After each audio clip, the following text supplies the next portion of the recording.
안녕하세요. 지혜의 취향입니다. 오늘도 저희 채널에 와주셔서 감사합니다.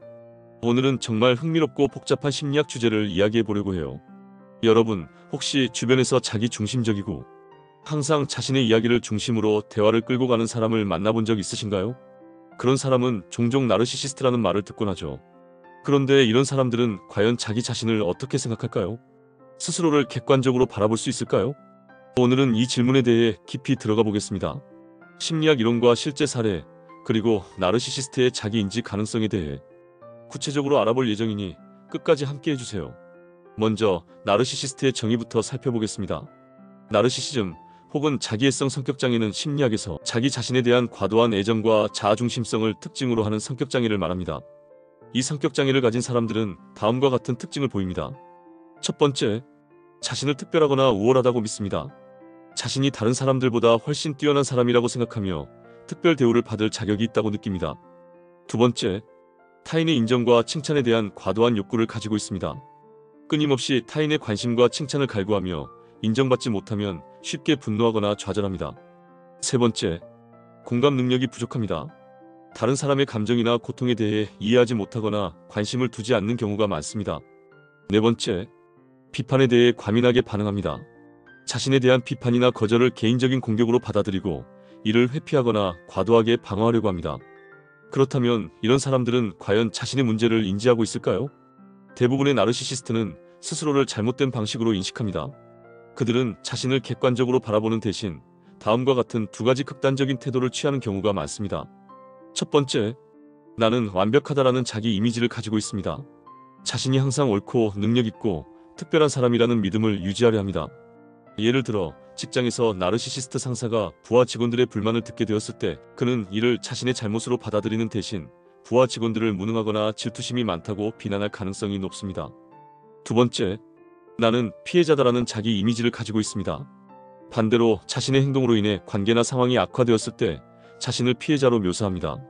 예를 들어 가족이나 친구들과의 갈등이 심화되었을 때 내가 이렇게 힘든 건 모두 너희 때문이야 라며 주변 사람들에게 책임을 돌립니다. 이처럼 나르시시스트는 자신의 문제를 인지하는 대신 왜곡된 자기 이미지를 유지하려는 경향이 강합니다. 그렇다면 나르시시스트가 자신의 문제를 인식하는 경우는 언제일까요? 드물지만 특정 상황에서는 그들도 자신을 돌아보게 될 수 있습니다. 구체적인 사례로는 반복적인 실패 경험이 있을 때입니다. 한 남성이 있었습니다. 그는 뛰어난 능력을 과시하며 동료들을 무시하고 항상 자신이 옳다고 주장했습니다. 그러나 반복적으로 프로젝트가 실패하고 결국 해고당하게 되었습니다.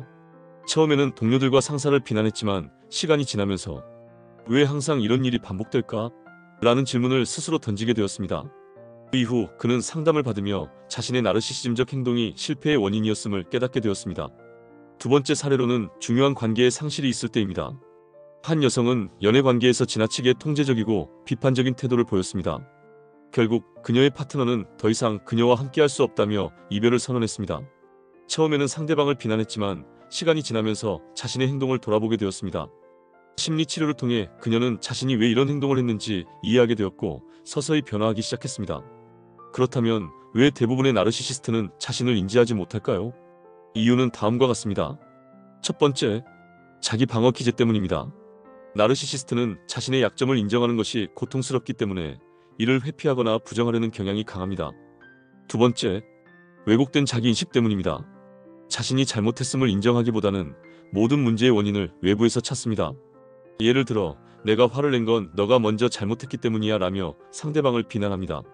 세 번째, 내면의 취약성 때문입니다. 나르시시스트는 겉으로는 강해 보이지만 실제로는 매우 취약한 자아를 가지고 있습니다.